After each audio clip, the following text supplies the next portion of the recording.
Hello வணக்கம் my dear boys and girls. So yes, இப்போ நம்ம உதயம் தியேட்டர் வாசல்ல தான் இருந்துகிட்டு இருக்கோம். உதயம் தியேட்டர் இடிக்க போறாங்க அப்படின்ற செய்தியை கேட்டதுக்கு அப்புறமா சோசியல் மீடியால நிறைய பேர் அவங்களோட சோகத்தை தான் தெரிவிச்சு வந்துட்டு இருக்காங்க. அது வந்து உதயம் தியேட்டர் வந்து கிட்டத்தட்ட 40 வருஷமா நடந்துட்டு இருக்கு.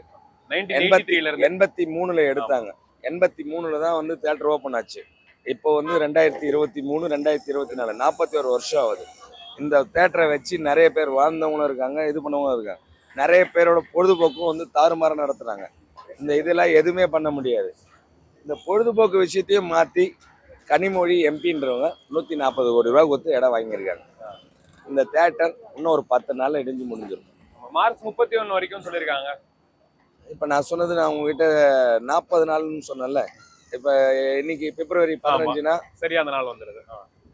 அந்த பெட்ரோல் பங்கையும் வாங்கிட்டாங்க, அந்த இடத்த கல்யாண மண்டபத்தையும் வாங்கிட்டாங்க.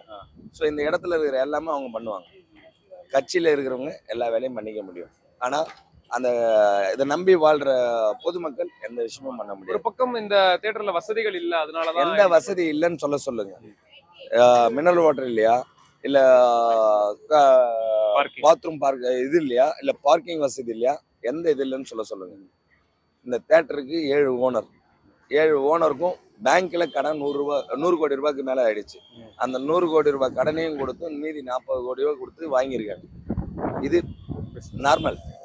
இதுக்கு மேல இன்னும் 100 கோடி ரூபாய் அவங்க கொடுத்துருக்காங்க. இது ஷாம்பி காம்ப்ளெக்ஸ் ஆக போகுது. ஏற்கனவே ஃபீனிக்ஸ் மால்ல வந்து எப்படி சம்பாதிக்கிறாங்க இன்னைக்கு உங்களுக்கு தெரியாதது இல்லை. ஃபீனிக்ஸ் மால் யாருது? மிஸ்டர் ஸ்டாலின். அதுக்கு பக்கத்துல இருக்க ஹயாத் இருக்கு. ஹயாத்துக்கு யாருது? அவருது. எல்லா விஷயமும் நடக்கும். இந்த இடத்துல எதுவும் பண்ணவும் முடியாது, செய்ய முடியாதுன்றது இப்போ அட்வான்ஸ்டா உள்ள போகுது. இந்த இதனால பாதிக்கப்படுறது யாருன்னா பொதுமக்கள் தானே. 100% பொதுமக்களோட பொழுதுபோக்கு பாதிக்கப்படுது.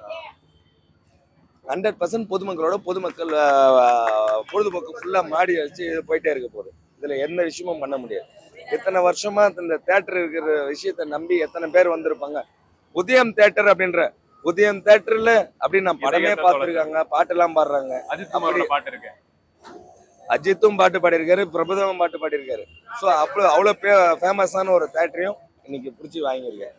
இதுல இந்த தியேட்டரே இல்லைன்னா முடிஞ்சு போச்சு.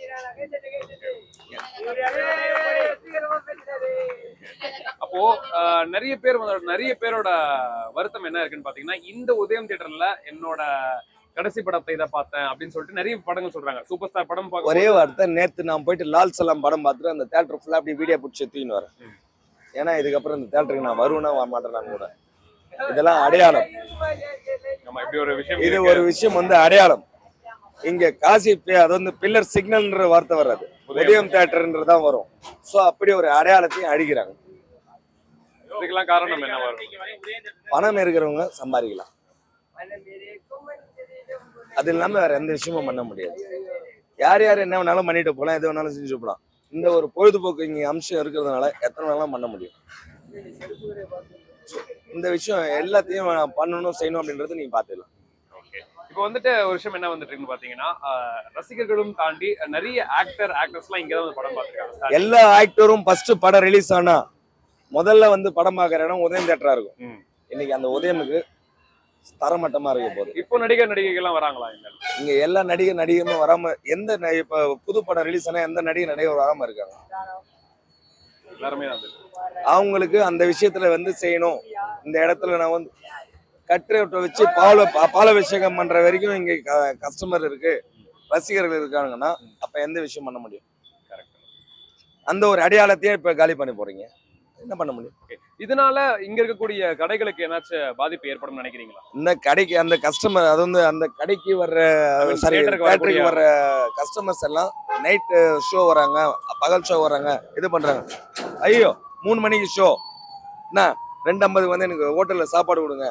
இது வந்து உங்களுக்கு தெரியறதில்ல. இது ஏசி ஹாஸ்பிட்டல் ஏரியால இருக்கிறவங்களுக்கும் நாங்க சாப்பாடு கொடுக்குறோம்னா, படம் பார்க்க வர்ற கஸ்டமருக்கும் நாங்க சாப்பாடு கொடுக்குறோம், ரசிகர்களுக்கும் வந்து நாங்க சாப்பாடு கொடுக்குறோம். அப்ப நாங்க எந்த இதுவும் பண்ணல.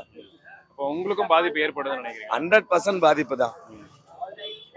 இத்தனை பேரோட பாதிப்புல கஷ்டத்திலயும் சந்திக்க வேண்டியதா இருக்குல்ல.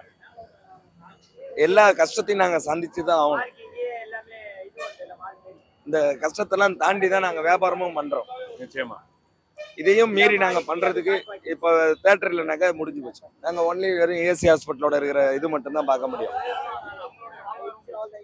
அந்த தியேட்டர்ல இருக்கக்கூடிய வேலை செய்யறாங்களா, பணியாளர்களா இருப்பாங்களா, அவங்க பணியாளர்களுக்கு எல்லாரும் ஏதோ ஓனருங்க காசு தரேன்னு சொல்லியிருக்காங்க.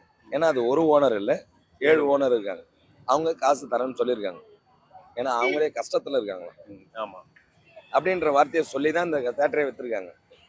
ஆமா பணியாளர்களுக்கு காசு தரேன்னு சொல்லியிருக்காங்க. பணியாளர்களுக்கு காசு கொடுத்துடலாம். இதை நம்பி மட்டுமே தொழில் பண்றவங்களுக்கு யார் காசு கொடுப்பாங்க? இதெல்லாம் எதிர்பார்த்து தானே நாங்கள் பண்ணிட்டு இருக்கோம். இதை வரோம் பாரோம், இதை பார்க்குறோம் செய்கிறோம், இந்த விஷயத்தை ஃபுல்லாக பண்ணுறோம். நாங்கள் காசுக்காக பண்ணுறது ரெண்டாவது. உணவை நம்பி வர்றவங்களுக்கு உணவு தர இடத்துல நாங்கள் இருக்கோம்ல. இல்லை டீ வரோம், இது பண்ணுறோம். ஹாஸ்பிட்டல் மெடிசன் சைட் போனாலும் என்னென்ன சைடு நீங்கள் இப்போ நீங்கள் சாப்பிட்டு வரீங்கன்னா எல்லா விஷயமும் நாங்கள் பண்ணுவோம். அதை நாங்கள் பண்ணிட்டு தான் இருக்கோம். தேங்க்ஸ்ண்ணா.